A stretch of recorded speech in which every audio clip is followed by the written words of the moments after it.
bienvenue dans Au-delà des performances, le podcast qui donne la parole aux entrepreneurs et dirigeants pour partager sans filtre leur réalité au quotidien. Je suis Carole Messonnier, naturopathe, et dans chaque épisode, je vous invite à découvrir des parcours de femmes et d'hommes engagés à travers des échanges vrais, humains, autour des difficultés qu'ils ont rencontrées, de leur expérience et de la manière dont ils ont trouvé leur propre équilibre à leur façon. Un nouvel épisode vous attend tous les 15 jours et si ces conversations vous plaisent, je vous invite à vous abonner et à mettre 5 étoiles pour soutenir le podcast. Aujourd'hui, je reçois Ehsan Mesbahi, directeur général chez Lookup Géosciences. Arrivé en France à 14 ans, il découvre un nouveau champ des possibles après une enfance marquée par le manque de liberté et de perspective en Iran. Il revient sur son parcours et sur la manière dont son histoire personnelle a façonné son rapport à la place, à la légitimité et à la performance.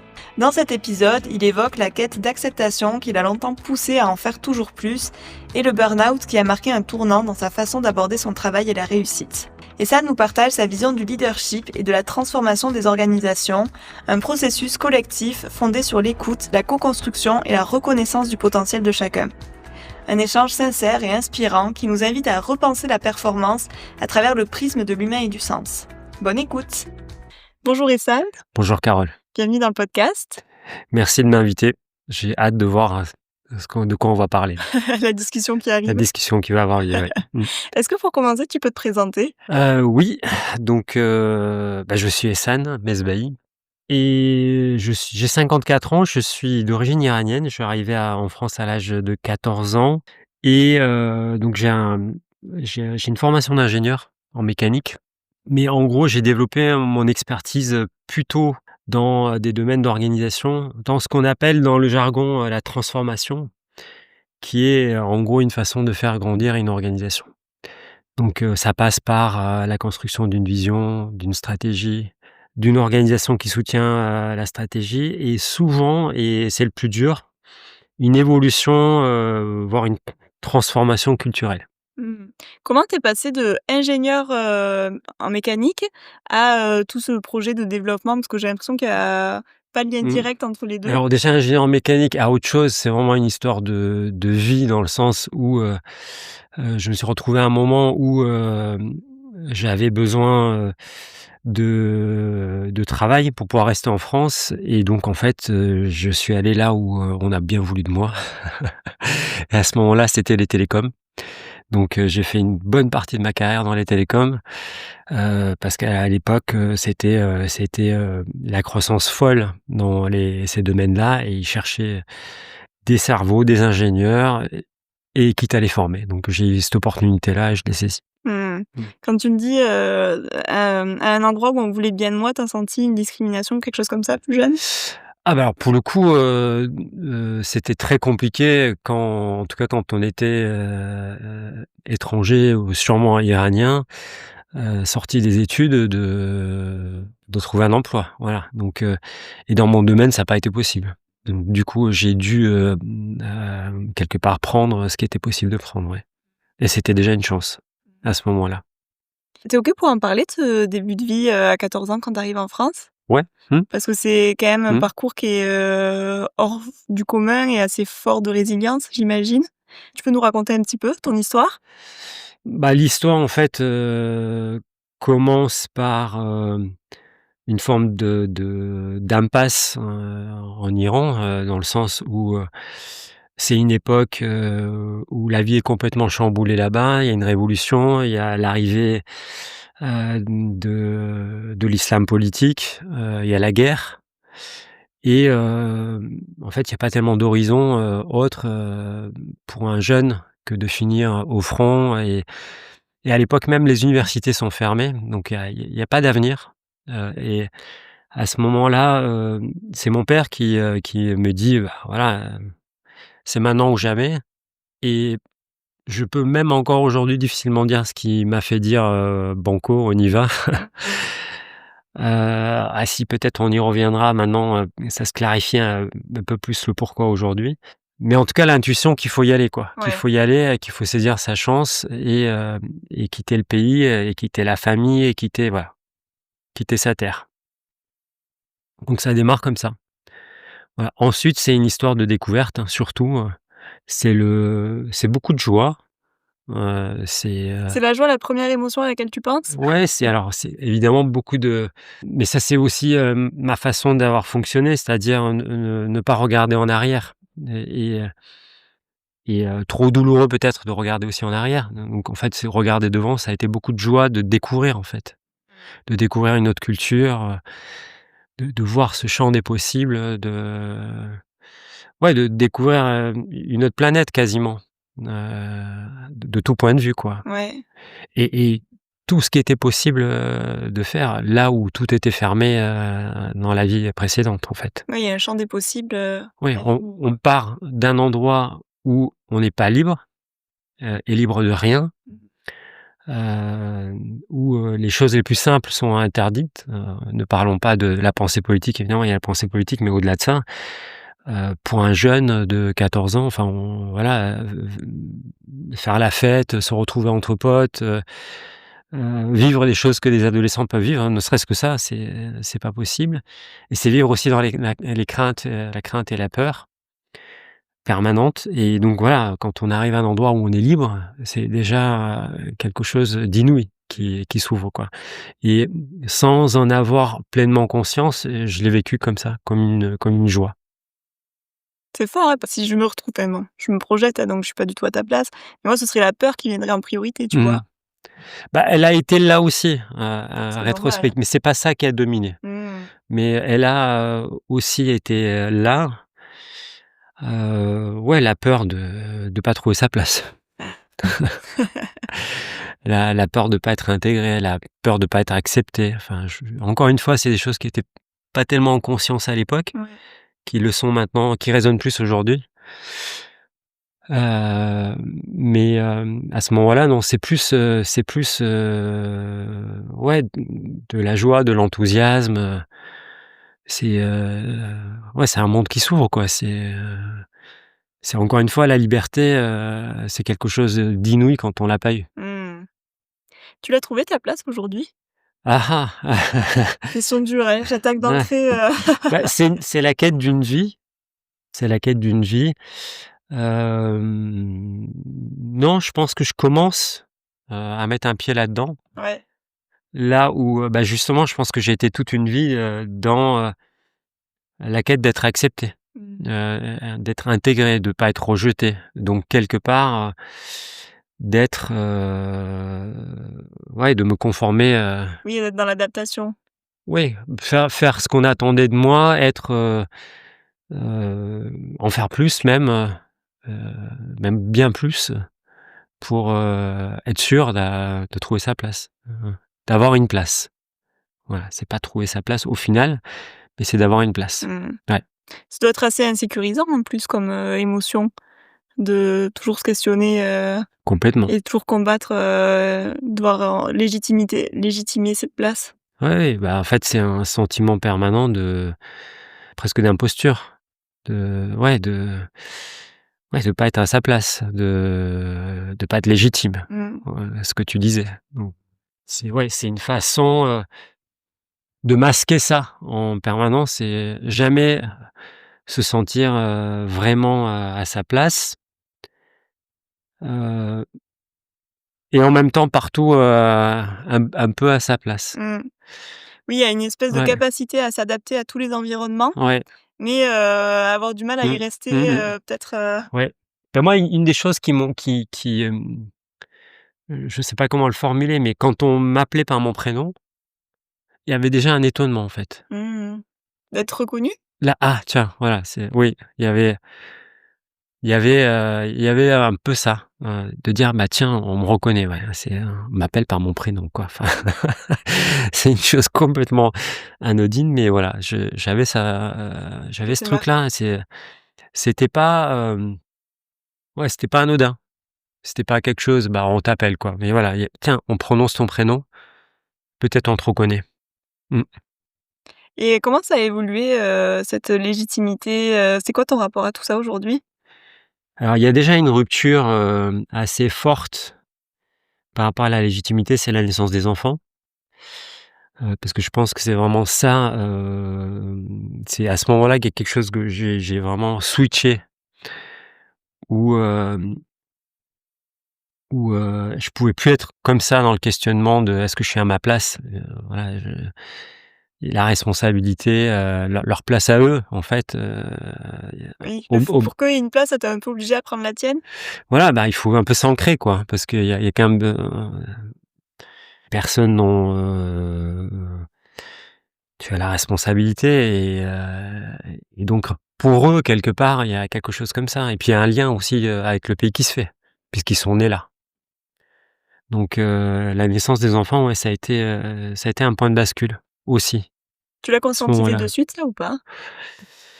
Dans le fait de me sentir, plus français, ou plus chez moi ici, oui.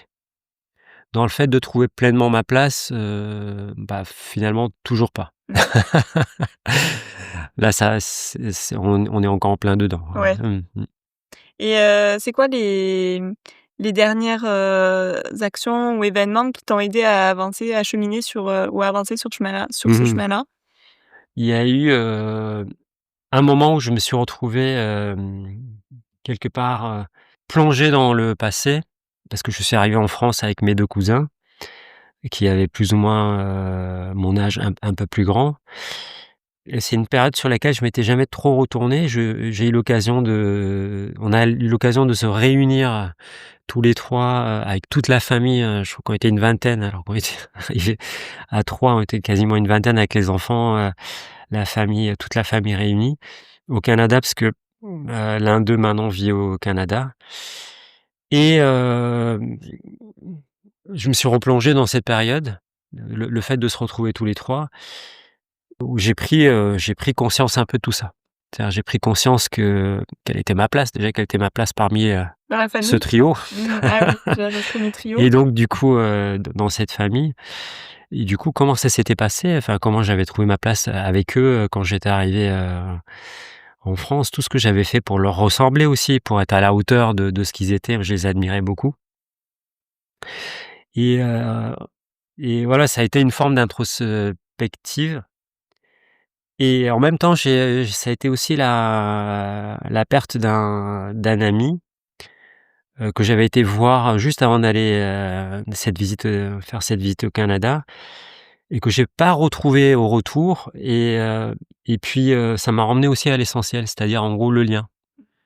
Le lien, un lien que j'avais, négligé, que j'avais laissé filer et ça m'a ramené aussi à ça, en disant: «Bah, voilà, enfin, derrière quoi tu cours, quoi?» alors que, finalement, hem, la vie, c'est ça, quoi. La vie, c'est les liens, quoi et c'est des liens authentiques, c'est ça avant tout et donc ça m'a ramené aussi à l'essentiel. Donc le point de rupture, ça a été il y a 3 ans. Il y avait d'autres événements avant, mais bon voilà, enfin c'est ça qui a entamé la réflexion. Donc ça fait 3 ans que j'y suis. Tu as dû faire un peu de chemin, j'imagine, en 3 ans? J'ai fait un peu de chemin, ouais, je sais pas où je suis, ouais, mais bon, j'ai fait un peu de chemin, ouais. Et c'est quoi, du coup, avec, ces 3 ans de réflexion, la place que tu as fait au lien ou que tu as observé? Parce que des fois, ça tu sais que c'est quelque chose qui peut être, enfin, tu peux conscientiser que c'est quelque chose qui est important pour toi et du coup, faire justement plein de liens avec, des situations ou des relations dans ta vie, Mmh. Bah, encore une fois, je pense que j'ai passé une vie à essayer d'être accepté, de plaire, même d'impressionner. fallait compenser un peu quelque chose? Ouais, fallait faire plus, dans ma tête, hein, faire plus, pour avoir une place et puis ce que les uns et les autres pouvaient me renvoyer aussi, me renforcer, là-dedans. On n'en a pas parlé, mais il y a aussi un point de rupture précédent qui est un burn-out, qui est un échec en fait, qui est un crash, qui a aussi mis fin à, Cet engrenage peut-être? cet engrenage, voilà d'ascension et de voilà, d'être dans cette logique d'être fort,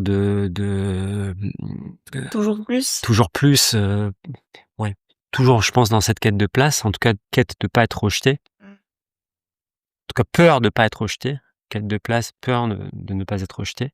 En fait, je me suis rendu compte que les liens étaient pas authentiques, enfin étaient pas aussi authentiques mais parce que j'étais dans une posture. Était pas aussi authentique que je l'aurais voulu. Mes liens sont forts, j'ai des amitiés qui viennent de loin avec, beaucoup de choses partagées très, très fortes. Mais moi, continuellement ou presque continuellement, sauf à certains moments, j'ai été dans je pense dans la posture. Donc c'est ça que je me suis dit, c'est qu'il faut sortir de ce truc-là. Faut arrêter de jouer, comment je fais pour arrêter de jouer un rôle, quoi? Mmh. Oui, parce que dans toutes ces questions-là, la question un peu, «sous-jacente» entre guillemets, c'est aussi, «Qui suis-je?» Parce que quand on est toujours dans la suradaptabilité, à Ouais, toujours faire en fonction de l'autre, toujours plus, on n'est pas forcément, connecté à son vrai soi et à ses besoins complètement, et voilà, et ça coûte aussi une énergie folle, ouais, ouais, c'est épuisant. c'est épuisant.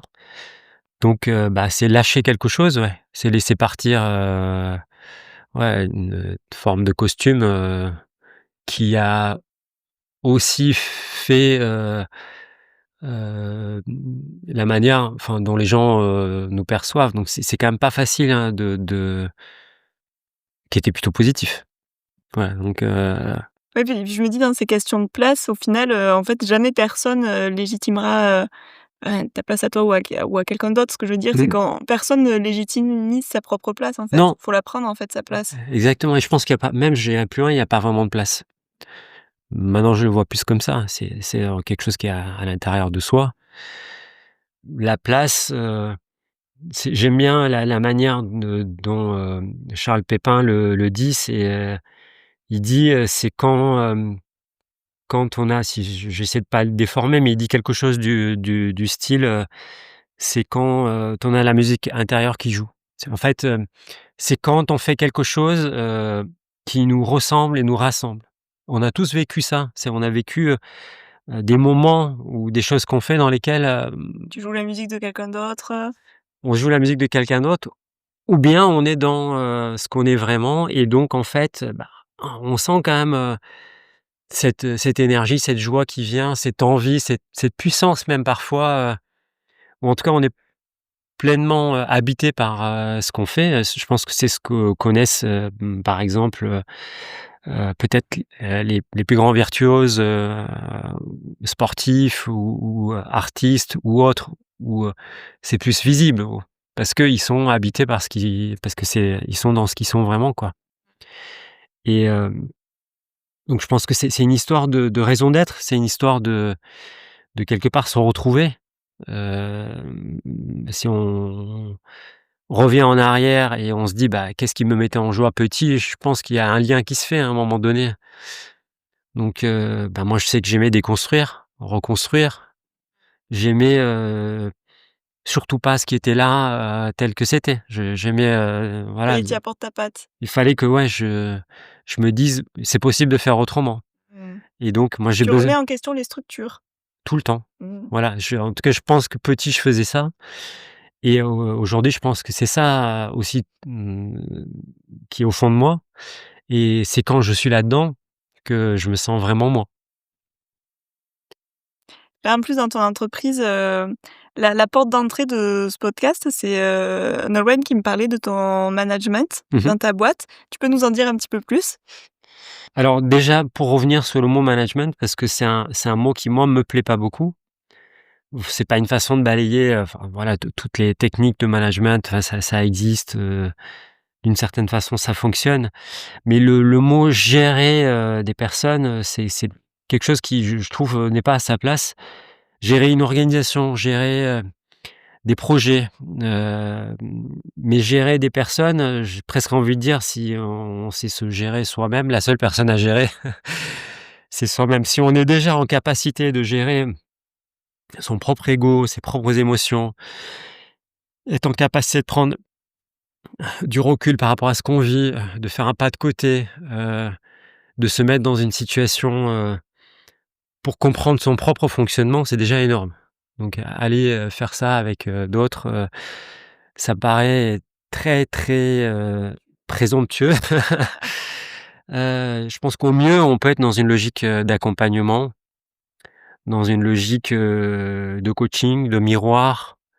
Et si je reviens au mot management, c'est plus, une façon, d'ancrer une vision, une stratégie, et de donner, du sens.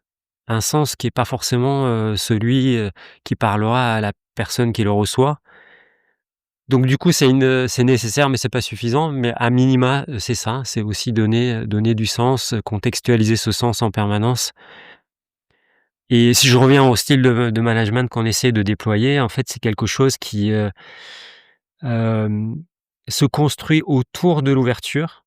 L'ouverture, pour moi, c'est cette capacité à sortir de son système de pensée, se mettre dans le système de pensée des autres, et c'est une façon de reconnaître l'autre.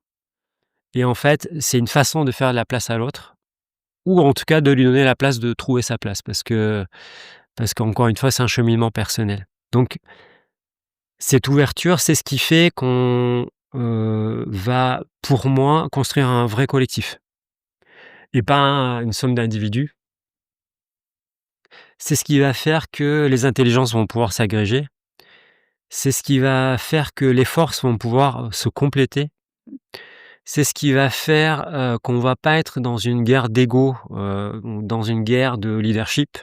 Et donc voilà, c'est toute cette, conception de dire, bah, le leadership, c'est quelque chose qui, comment dire? Il y a pas de hiérarchie dans le leadership. Tous les leaderships se valent. Ils ont toutes, tous, la même valeur. Ça ne veut pas dire qu'il y a pas de hiérarchie dans l'entreprise, hein. Ça ne veut pas dire qu'il y a pas de responsabilité. Au contraire, la Ouais. responsabilité, c'est quelque chose d'important. Mais en tout cas, le leadership, lui, bah, s'il y avait un truc horizontal, ce serait le leadership. Et donc il y en a qui vont, être, dans un collectif, ils vont avoir un leadership qui consiste à emmener, de l'énergie, de l'enthousiasme, de la joie. D'autres qui vont être dans un pragmatisme qui, va pouvoir traduire, ce qui, doit être fait en termes de stratégie en plan, d'action, par exemple. Certains qui vont avoir une capacité, particulière à défricher, à être des éclaireurs. Donc en fait, il y a plein de formes de leadership. Mmh.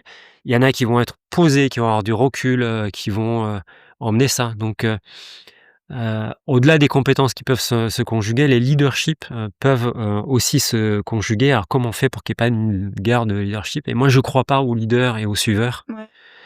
Je pense que, ou alors il y a des leaders et des suiveurs, mais dans des domaines, différents. Bah, en fait, il faut enfin, l'idée c'est d'emmener à ce que le leadership de chacun puisse s'exprimer et qu'on se laisse porter dans le domaine de leadership de chacun par ses leaders. Donc c'est tout l'enjeu, et ça passe par, encore une fois, cette dimension d'ouverture et ce qu'on disait tout à l'heure, alors est-ce que je sais pas si c'est trouver sa place, mais en tout cas, c'est trouver sa raison d'être. C'est trouver là où Et sa lumière aussi un peu. voilà, là où la musique intérieure se met à jouer, Mmh.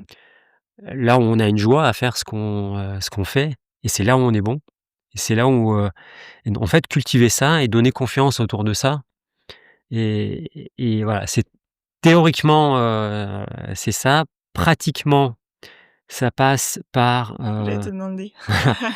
pratiquement, ça passe par plusieurs choses. D'abord, ça passe par, encore une fois, l'écoute, hein, parce que changer de système de pensée, c'est écouter. C'est s'écouter soi, mais c'est aussi écouter les autres. Écouter les autres, c'est beaucoup questionner. Ne pas directement être dans la réaction, ce qui est logique, puisque quand on entend quelque chose, il y a quelque chose qui se passe à l'intérieur, on a envie de réagir. Il peut y avoir des peurs, il peut y avoir des craintes, il peut y avoir un tas d'autres choses, de l'enthousiasme aussi, et on a envie de réagir, on a envie de dire quelque part, «C'est bien, c'est pas bien», mais l'idée, c'est d'abord écouter. Donc ça, c'est le premier outil, et l'autre outil, c'est, ce qu'on appelle dans le jargon l'alignement, hein. C'est la co-construction d'une vision. C'est où est-ce qu'on va? Pourquoi on y va? Et quelque part, ça, on l'a bâti ensemble. Donc en fait, c'est c'est le nécessaire pour que, les intelligences, encore une fois, les forces puissent se joindre. C'est pas suffisant, mais c'est nécessaire. Sans ça, on est sûr qu'on n'y va pas, qu'on va pas y réussir. Donc à la fois la vision, à la fois la stratégie, et à la fois ce socle de valeurs et de culture. Donc une culture de fonctionnement, voilà, construire cet alignement. donne, on va dire à minima le terreau pour que ça puisse être possible, mais c'est beaucoup derrière une question d'état d'esprit aussi. Mmh. Oui, parce que moi, dans les entreprises, en tant que salarié, tu te dis, bon, bah, il y a une vision justement, mais en gros, le peloton, Un peu le temps, ouais. ouais, merci, j'ai eu un bug, de tête va choisir, on va dire, la direction Mmh, et va nous distribuer les tâches qu'on va mmh, appliquer pour avancer comme ça. Et là, ouais, en fait, on est dans une dynamique qui est complètement différente, complètement. Et en fait, moi j'y suis venu comme ça, hein.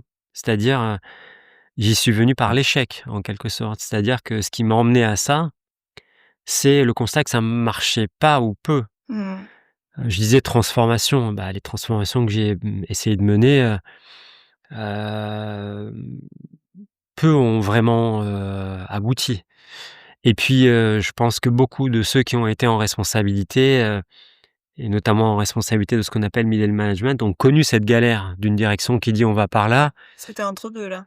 Voilà, et puis, on demande, à ces responsables d'emmener les troupes et en fait les troupes veulent pas y aller. On dit: «On va à droite» et puis on se retourne, tout le monde continue ou tout le monde est parti même dans l'autre sens. Et moi je suis parti de ce constat-là, c'est ça marche pas. Et qu'est-ce qui fait que ça marche pas? Bah, ce qui fait que ça marche pas, c'est tout ce qu'on vient de dire. C'est que, heu, il n'y a pas le terrain nécessaire pour que les intelligences puissent s'agréger, pour que le potentiel de chacun puisse s'exprimer, pour que chacun trouve sa place et pour que chacun ait envie d'y aller. Donc bah, on a, surtout des zones de frottement, de tension et il y a beaucoup de casse, derrière ça aussi.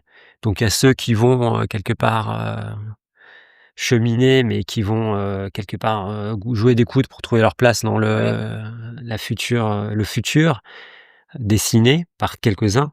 Mais ouais, globalement, ça marche pas. C'est souvent un échec. Donc Ou alors avec un prix, quoi. voilà. Oui, et encore que, je pense que parfois c'est très long et à prix à la fois humain, Mmh. mais aussi prix, d'un point de vue, d'un point de vue, de la structure aussi. Enfin voilà, c'est très coûteux aussi. Le prix humain, on le paye, hein. À un moment ou à un autre, d'un point de vue économique, on le paye aussi. C'est pas qu'un prix humain. C'est lourd, mais derrière, c'est aussi un prix économique que la structure paye. Ouais, ça se répercute sur tout, en fait. Exactement. Avant de retrouver quelque chose qui retrouve une sérénité, une efficacité. Voilà, donc c'est d'abord un constat d'échec, d'absence d'efficacité, de, pas arriver à avoir cette mobilisation durable. Pourquoi? Parce que elle est souvent coûteuse d'énergie et à un moment donné, ça s'arrête. Et bah, souvent dans les organisations, ce qu'on voit, c'est qu'on fait un séminaire, on fait des discours, on croit à la parole performative, on croit au moment, qui insuffle de l'énergie, ce qui est le cas, mais généralement le soufflet retombe assez vite, parce que profondément, on n'a pas embarqué, un collectif vers un but commun, dans lequel ils, peuvent donner pleine mesure à ce qu'ils peuvent, apporter dans le projet. Mmh. Et tout à l'heure, tu parlais de vision.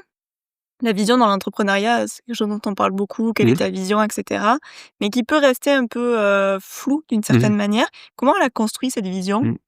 Bah, d'abord la vision pour moi, c'est quelque chose de très pragmatique. C'est-à-dire, c'est pas une opinion. C'est, c'est d'abord quand on regarde loin, c'est d'imaginer à quoi ça va ressembler, mais c'est pas prédire l'avenir, c'est c'est plutôt, Projeter. projeter, et ça se construit. Et ça se construit comment? Ça se construit, ben, je reviens à ça, hein, c'est en allant, c'est dans nos cerveaux à nous tous, c'est-à-dire en allant interroger, ce qu'il y a dans l'esprit de chacun. Donc ça part d'une autre vision qui est la vision de ce qu'on vit là. Et donc là, c'est, quelque part, donc la vision cible, c'est quand on se projette, quand on regarde loin. Et la vision de ce qu'on vit, aujourd'hui, le diagnostic de ce qu'on vit aujourd'hui, c'est, aussi une prise de recul. Donc c'est prendre la hauteur et regarder quelque part d'une façon méta, ce qu'on vit. Et là aussi, ça passe par l'écoute. Ça passe par le fait d'interroger. Donc la vision, elle se construit comme ça. Te Est-ce qu'on Pardon, tu serais mmh, OK pour nous partager, la vision de ton entreprise pour qu'on ait une idée un peu plus concrète? Oui, alors nous, chez Lookup, la vision quelque part, elle se résume, en se disant, que nous, ce qu'on veut, c'est faire en sorte que la connaissance du sous-sol, la connaissance de la terre, des ressources qu'on a en dessous de nous, soit, débloquée, soit accessible, soit démocratisée. Pourquoi, on dit ça? Parce qu'on se dit que c'est aujourd'hui, c'est la source du problème. Donc là, ça rejoint le problème d'aujourd'hui. C'est qu'aujourd'hui, la connaissance est entre les mains de quelques-uns. Ces quelques-uns, ce sont les pétroliers. Voilà, je caricature à peine, mais c'est eux qui ont les moyens d'avoir cette connaissance-là. Et tous ceux qui œuvrent dans la transition énergétique pour, trouver d'autres solutions, n'ont pas accès à cette connaissance. Donc en fait, les solutions émergent pas. Donc nous, partant de cette vision d'aujourd'hui qu'on n'a pas construit tout seul, ouais, qui n'est pas arrivé tout seul dans notre cerveau, c'est-à-dire c'est Ouais, en allant t'es écouter réveillé avec, quoi. en en allant écouter tous ceux qui, œuvraient dans ces domaines-là et en, en accueillant ce qu'ils vivaient, ben, voilà, on a posé ce diagnostic-là et la vision, c'est de dire, ce qu'on veut, c'est de débloquer la connaissance du sous-sol, et on se donne un certain nombre d'années pour, arriver à ça et c'est ça qui drive, le projet Mmh. d'entreprise. Donc la vision, en gros, elle part de vos clients? Elle part de nos clients. Elle part de ceux à qui on s'adresse et ceux pour qui on veut changer les choses. Ouais. Et comment tu l'intègres cette vision, avec, par exemple, toute ton équipe, que ce soit, l'équipe de tête ou même tous les salariés? Heu, Tu fais quel lien par rapport à eux et à ce qu'ils pensent, ce qu'ils projettent et cetera? Alors, on l'a construit à quelques-uns quand même, parce qu'on est parti à quelques-uns et puis d'autres ont rejoint le projet au fur et à mesure et encore une fois, bah, on y revient tout le temps. C'est-à-dire que d'abord, cette vision, on la confronte tout le temps. C'est une vision, ça se révise. Ça se révise pas non plus, tous les jours. Mais par contre, tous les jours, on collecte des avis. Tous les jours, quand il y a quelque chose qui doit s'exprimer, l'idée, c'est d'aller le chercher. À la fois en interne et à la fois en externe. Mmh. Donc en interne, on écoute. L'idée, c'est d'écouter. C'est que chacun a quelque chose à dire et ce que chacun a à dire est légitime. L'idée, c'est pas de, voilà, si on se met encore une fois à balayer parce que ça cadre pas avec, ce qui a été posé, Tu te fermes des portes, quoi. voilà, et puis on exclut. Donc intégrer à la vision, c'est ça, c'est aller chercher, encore une fois, le système de pensée de chacun, le regard différent de chacun qui vient quelque part éclairer d'une certaine façon la vision et qui vient enrichir la vision. Cette vision, elle s'est enrichie depuis que d'autres nous ont, rejoints et qui ont emmené leur, façon de voir les choses, qui parfois a été une nuance, parfois, a été une consolidation, parfois, a permis de lever une ambiguïté, parce que cette vision, on la décline aussi. Concrètement, c'est un logiciel, concrètement, c'est, hem, un certain nombre de verrous techniques qu'il faut faire, sauter pour que ça puisse, fonctionner. Donc voilà, ceux qui viennent, la manière de les intégrer dedans, c'est de les écouter.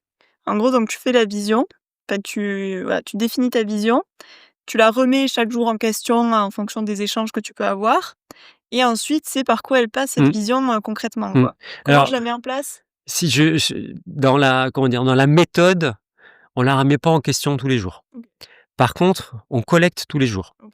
Voilà Mmh. et régulièrement, on va s'arrêter, enfin régulièrement, à des distances, on va dire raisonnables, on va s'arrêter, prendre, le recul nécessaire. C'est quoi une distance raisonnable? On va dire, c'est tous les 6 mois ou tous les 1 an, parce que voilà, au quotidien, c'est quand même compliqué, on a la tête dans le guidon et il faut construire les conditions de la prise de recul et donc prise de recul, c'est un moment où on doit se détacher des contraintes du quotidien, c'est un moment où on doit se remettre en tête tout ce par quoi on peut être nourri pour réviser la vision et à ce moment-là, bah, on re-questionne la vision et on se dit: «Voilà, est-ce que quelque part, le monde a changé ou hem,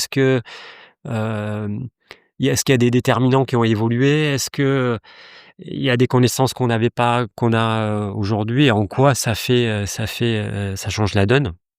Et donc en quoi on révise, la vision à ce moment-là. Mmh. C'est fou, je trouve, dans ton histoire de voir comment, ton histoire justement et toutes ces premières années en France de suradaptabilité, avec la peur du rejet et cetera, en fait, a complètement, construit, ta manière d'entreprendre, aujourd'hui, quoi. Parce qu'il y a vraiment cet effet miroir de, «J'avais peur d'être exclu, donc aujourd'hui on n'exclut personne, on est dans l'écoute». Enfin, je trouve qu'il y a vraiment un parallèle qui est incroyable entre Ouais, les 2. bah, je pense que alors c'est je pense que c'est, je sais pas ce qui a emmené à ça. Est-ce que c'est un lien direct? Mais en tout cas, ce qui est sûr, Moi je le vois le lien quand même, pour le coup. ce qui est certain, c'est, la conviction que moi en tout cas j'ai chevillée au corps, qui est que il y a une force énorme chez chacun Mmh. et qu'il y a un potentiel fou chez chacun et que moi, peut-être, si je fais refais le lien avec l'immigration, hem, je suis un parmi N qui a eu la chance, d'exprimer un bout de ce potentiel et que, bah, il y en a plein d'autres qui, n'ont pas forcément cette chance-là d'aller chercher, leur potentiel, leur raison d'être. C'est leur cette fameuse musique intérieure et trouver la place pour, jouer cette musique-là. Mmh. Donc peut-être le lien il est là, c'est que, là je j'ai s'il y avait, voilà, j'ai foi dans ça, dans l'idée que chacun a quelque chose, d'extrêmement fort et puissant à emmener.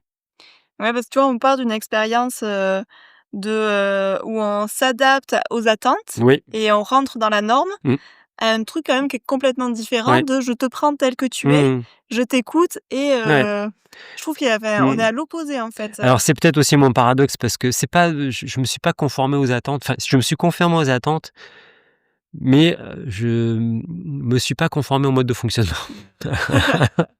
Jamais. Là, je pense qu'il y a un côté comme ça où, j'ai toujours voulu bousculer l'ordre établi ou la manière dont ça fonctionnait, pour dire qu'il était possible de faire autrement et C'est courageux quand même quand on a peur d'être rejeté parce que remettre en question, ça peut ouais, enfin, selon la personne que tu as en face, ça peut mmh, être mais voilà, mais c'est peut-être mon paradoxe, mais ça a toujours été comme ça. J'ai toujours souvent nagé à contre-courant. C'est paradoxal, mais en tout cas, j'ai toujours eu le sentiment de nager à contre-courant. Même encore parfois aujourd'hui, c'est difficile d'emmener un collectif là-dedans, heu, parce que ça fait peur. Ça fait peur, je pense que ça génère plein de craintes parce que ça désinhibe un peu. oui, puis on sort aussi du connu, de ce qu'on connaît, de ce qui est des process, des méthodes, d'une organisation, un peu classique où on déroule, des process, et donc quelque chose qu'on maîtrise. On va vers quelque chose qu'on maîtrise moins et quand on va à des niveaux de responsabilité, ce qu'on voit quand même souvent, c'est que le besoin de maîtrise, le besoin de contrôle et là, il faut quelque part lâcher le contrôle. C'est pas tout le contrôle, mais on pilote un projet, mais on quelque part, on le met entre les mains de ceux qui vont le porter et on va y revenir à intervalles réguliers pour corriger le tir, dans une logique d'apprentissage. Voilà, donc c'est pas tous les matins je regarde le compteur et je dis: On est en train de courir assez vite, pas assez vite», voilà, beh, je vais regarder, régulièrement et si on se dit qu'on court pas assez vite, on essaie de comprendre pourquoi et améliorer ça. Je pense que je sais plus quel était j'ai un peu perdu le fil, mais en tout cas On oui, parlait de la norme, voilà la d'être norme. contre-courant, Oui, j'ai jamais, je pense que j'ai jamais vraiment été dans la norme de ce point de vue-là. C'est plus essayer d'en faire plus pour, heu, mmh, pour être accepté, mais pas dans la norme de ce point de vue-là. OK. Et tout à l'heure, tu nous parlais de ton burn-out. Tu peux Mmh. nous en dire un petit peu plus de ce moment de vie? Alors c'est un moment sur lequel je me suis pas tant que ça, repenché, mais ce que je peux en dire, c'est ce que je disais tout à l'heure, c'est que ça a été un crash. C'est-à-dire que voilà, c'est la fin d'une ascension d'une certaine façon, à un moment donné où, ouais, ça a été la descente aux enfers, ça a été, le sentiment de pédaler, mais plus je pédalais, moins j'y arrivais et je pense que j'étais complètement là-dedans, c'est-à-dire dans le fait de vouloir performer, d'y arriver, heu, pour répondre à des attentes, alors que, j'étais pas à ma place. Moi, en tout cas, j'étais pas dans mon leadership, j'étais pas dans ce que, dans dans quoi je trouvais de l'énergie. J'étais arrivé sur un rôle, plus politique, on va dire, mais au mauvais sens du terme. Parce que politique, c'est quelque chose que je considère comme extrêmement noble. C'est plus une vision d'une société et puis, de construire un chemin aussi pour, c'est une philosophie de construire le vivre ensemble, mais c'était pas ça, c'était plus la politique au sens jeu d'influence, et voilà, en tout cas, c'est quelque chose qui était dans lequel, ce qui était pas fait pour moi, dans lequel je me suis complètement perdu et je me suis craché, quoi. C'est-à-dire, dans ma tête, c'était, justement, le fait de me sentir plus du tout, légitime, voire rejeté, hem, voilà, et puis, plus je me sentais comme ça, plus, je travaillais dur, et puis un jour, je suis allé, voir le médecin parce que j'en pouvais plus, j'ai dit: «J'ai besoin de 48 heures d'arrêt». Et c'est ce qui m'était jamais arrivé. Donc, moi, voilà, et là, j'ai jamais repris, le boulot. Donc, ça a été 3 semaines, puis encore 3 semaines, et puis voilà, ça a été la fin d'une période d'ascension vers quelque chose, et ça a été salutaire de s'arrêter là. Avec le recul, c'est quoi les signes un peu avant-coureurs, au moins physiquement ou même mentalement que tu as pu observer? Alors physiquement, je pense que j'étais déchiqueté. J'ai toujours fait du sport, et là, je me souviens, j'allais aux séances de sport. Mes copains me voyaient arriver, ils me disent: «Mais enfin, rentre chez toi, en fait. Tu boites en arrivant, tu peux pas aller faire un match de foot ou». Donc il y avait beaucoup de signaux, énormément de signes, physiques, Mmh. heu, de corps qui lâchaient un peu de partout, quoi. C'est essentiellement ceux dont je me souviens. Après voilà, c'est, encore une fois, plus je coulais, plus je travaillais dur, et plus, physiquement j'étais, épuisé. Et donc là, donc ton médecin, il te dit, bon 48 heures, peut-être pas? Non, voilà. Il te il te pose 3 semaines, d'entrée? Oui, en fait, je craque, je m'effondre chez le médecin, quoi. Donc, là, il me dit: Non, enfin, voilà, c'est 3 semaines», mais en fait, c'était pas 3 semaines, quoi. C'est ça, j'ai jamais repris le travail. On vivait à Paris, on a déménagé à Montpellier. Enfin, voilà, je changeais quelque part de vie professionnelle, complètement. Mmh. Et là, donc du coup, donc tu passes, d'un rythme très intense à d'un coup à l'arrêt. Il se passe quoi pour toi à ce moment-là? Mmh. Je pense que ça a été le vide, à ce moment-là, et c'est une période, sur laquelle, encore une fois, je suis pas tellement revenu, mais, hem, ouais, est-ce que ça va redémarrer? Est-ce que, Tu doutes? ouais, doute, ouais. Est-ce que ça va redémarrer? Est-ce que c'est fini, en fait? Est-ce que, bah, la perte de sens, qui a précédé, qui continue à être là? Donc la recherche de sens, en fait. Voilà, c'est ça qui se passe. C'est quoi le sens, quoi? C'est quoi la suite? Professionnellement parlant, parce qu'à ce moment-là, enfin, voilà, il y a aussi la vie de famille, il y a les enfants, ils sont petits, il y a la responsabilité, il y a les obligations, et cetera. Mais oui, c'est quoi le sens? Pourquoi tout ça, en fait? Je pense qu'il se passe un bout de ça. Il s'est passé quoi dans cette quête de sens? Bah, il s'est pas passé grand-chose à ce moment-là. Mmh. Je me suis remis à pédaler, en fait. Je me suis remis à pédaler pour retrouver une place, et quelque part, hein, c'est aussi les obligations, basiques, qui ont primé, quoi. C'est-à-dire, voilà, il y a une famille, il faut Ouais. qu'elle vive, non, non, je me suis remis la tête dans le guidon, en Sur un autre fait, poste du coup? sur un autre poste, sur complètement un autre domaine, sur un autre poste, dans lequel j'ai essayé d'emmener d'ailleurs, quelque chose de différent, et ça n'a pas fonctionné. Ça a été le début voilà, on peut dire ça, comme ça a été le début de la réflexion de pourquoi ça marche pas. Si, il y a ça quand même. C'est qu'est-ce qui fait que je me suis craché, après les doutes, et cetera, et puis, qu'est-ce qui fait que ça marche pas? Qu'est-ce qui fait que c'est aussi compliqué d'emmener une communauté humaine, pourquoi c'est tant de problèmes? pourquoi c'est tant de souffrance aussi? Pourquoi autant de gens souffrent dans un projet? Pourquoi voilà, moi qui viens du sport, enfin qui avait une culture sportive où, bah, quelque part un collectif, ça pouvait être des moments durs, mais c'était aussi beaucoup de moments de joie, beaucoup de moments de communion et pour de la performance.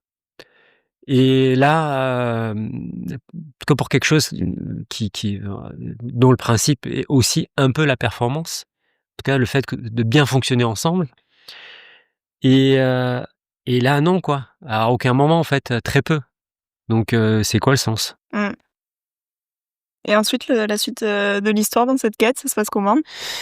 Bah, la suite de l'histoire, c'est à un moment où quelque part je trouve pas ma place et je me dis: «Bah, ce que je vais faire, c'est que, je vais essayer de prendre le truc par un autre bout, qui est le bout de la transformation». C'est-à-dire, en gros, qu'est-ce qui fait que ces organisations fonctionnent pas? Et en quoi moi je peux les aider, compte tenu de ce que j'ai capitalisé, les sujets sur lesquels j'ai pu travailler, de comment je peux les aider à transformer, et non plus être dans une conduite de changement, mais être dans une logique de transformation. La différence que je fais, c'est que le changement, c'est quelque chose qu'on dessine et puis on essaie d'embarquer tout le monde dedans. La transformation, pour moi, c'est quelque chose qu'on construit, co-construit, beaucoup plus profond et qui va chercher le changement culturel. Parce que si il n'est pas soutenu par le changement culturel, si la culture ne correspond pas à l'organisation, à la structure, à la vision qu'on veut mettre en Ça reste place, superficiel, quoi. ça marche pas en fait. Juste ça marche pas. Donc en fait, on retrouve cette dissonance, on retrouve ces personnes qui sont pas bien dans ce qu'ils font. C'est pas une histoire de bien-être, encore une fois, il y a pas de prétention à faire le bien-être des gens, mais en tout cas, si ils sont pas dans le plaisir, on peut prendre une métaphore sportive qui marche très bien, c'est, en fait, l'histoire de place dans les entreprises, si je prends l'exemple du foot, on va souvent prendre un attaquant qu'on va mettre gardien de but. On va prendre un gardien de but qu'on va faire jouer milieu de terrain. On va prendre un milieu de terrain qu'on va mettre entraîneur. On va prendre un soigneur, qu'on va mettre, stratège de jeu. Ça marche pas et non seulement les personnes ne sont pas heureux dans leur rôle, mais ils sont pas bons dans ce qu'ils font et ça se complète pas et donc en fait ça performe pas. Donc on connaît aussi la même chose dans le sport où on va, réunir, une somme d'individus, extrêmement forts et ça marche pas ensemble parce qu'ils partagent pas le même projet, parce qu'ils partagent pas la même culture, parce qu'ils ont pas la même vision du jeu, ils sont pas animés par un projet commun et là aussi on peut aligner des stars et que ça fonctionne absolument pas, quoi. Et toi, dans ton process de recrutement, il y a certaines choses que tu cherches un peu plus qui vont permettre de coller à cet état d'esprit? Bah, ce qu'on cherche, c'est de vérifier que ça va cadrer d'un point de vue état d'esprit, Mmh. que la personne va C'est se les valeurs trouver profondes, quoi. voilà, les valeurs et aussi l'état d'esprit. Mmh. C'est une façon de fonctionner dans lequel la personne va pouvoir, se sentir bien et donc épouser cet état d'esprit et quelque part s'épanouir dans, cette façon de faire. Et est-ce que du coup, tu as un poste à pourvoir, Mmh. tu vas chercher la personne idéale pour ce poste? Ou est-ce que tu vas partir plutôt de la personne, entre guillemets, parce que j'imagine qu'il y a Mmh. forcément des grandes lignes, mais voilà, est-ce que c'est plus la personne qui j'imagine que je connais la réponse, mais la personne qui doit se coller au enfin, être le profil idéal du poste? Mmh. Ou est-ce que tu vas adapter le poste au profil de la personne, Mmh. Bah, en fait, il y a dans le temps, il y a forcément, la deuxième option. C'est-à-dire que, on peut pas imaginer qu'on connaît une personne dès lors qu'il arrive, sur un entretien et dans le temps, l'idée, c'est de lui faire trouver sa place et c'est sincèrement une des choses les plus dures à faire parce que c'est aussi un cheminement personnel. C'est aussi la personne qui doit, finir par, trouver son leadership, trouver sa raison d'être, trouver la place, dans laquelle, elle va se sentir, pleinement, va pouvoir exprimer son potentiel pleinement et va pouvoir trouver sa valeur. Après, il y a une chose qui est relativement simple, on va dire, c'est de qualifier les compétences. Ce qui est moins simple, c'est tout le reste et tout le reste, c'est quoi? C'est, ce qu'on peut appeler peut-être les soft skills, mais en fait, c'est comment la manière d'interagir avec, les autres cadre avec l'état d'esprit qu'on veut, insuffler dans l'organisation. Je trouve que c'est fou parce que en général, tu vas travailler, alors tu peux travailler par passion parce que ça te booste, et cetera, mais Mmh. bon, la finalité, c'est aussi pouvoir vivre et avoir un Mmh. salaire, surtout quand tu es dans le salariat. Alors heureusement, il y a aussi des salariés passionnés, mais Mmh. tu retrouves souvent beaucoup plus ce côté entrepreneur. Et là, je trouve qu'en fait, tu as double bénéfice, Mmh. en gros, à travailler pour ta boîte. C'est ce que tu me racontes? Il y a le bénéfice, je fais quelque chose qui est intéressant, et qui paye et qui me Mmh. permet de vivre, mais aussi c'est un vrai cheminement, Ouais. et ça, je trouve que c'est un cadeau qui est d'une richesse, Mmh. incroyable, quoi. Oui, alors du coup, je vais dire ça avec beaucoup d'humilité parce que c'est une quête aussi, c'est aussi une vision. Mmh. C'est-à-dire, aujourd'hui, on part de quelque chose, on veut atteindre ça et on est loin d'avoir atteint, ça, mais je peux donner des exemples concrets, hein. C'est qu'aujourd'hui, nous, quand on fait un recrutement, on organise des moments, de rencontres. De rencontres, où, l'idée c'est, autour d'un icebreaker ou quelque chose comme ça, faire en sorte qu'il se passe quelque chose et qu'on puisse découvrir pour de vrai un peu plus, en tout cas un peu plus qu'à travers un entretien individuel formel, la personne et qu'elle puisse aussi, découvrir, nous découvrir. Donc et puis qu'on puisse faire confiance à ce qu'on ressent. C'est des informations qu'on reçoit quelque part quand on interagit.